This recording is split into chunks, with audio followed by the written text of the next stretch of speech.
Владата на синоќешната седница ги прифати измените на Законот за азил и привремена заштита. Со измените се предвидува мигрант што ќе ја помине границата да добие потврда дека во земјава може да остане најмногу 72 часа.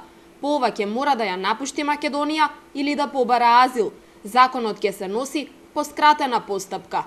Во меѓувреме, од Црвениот крст ги повикуваат граѓаните и компаниите кои сакаат да им помогнат на мигрантите да донираат вода за пиење, овошје и конзервирана храна.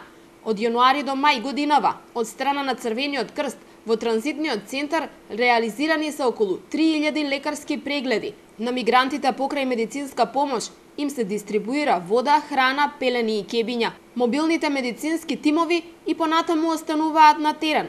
Секојдневно патролираат на патот Гевгелија, Демиркапија, Неготино, Велес, Скопје. На дневна основа во просек има по 230 интервенции.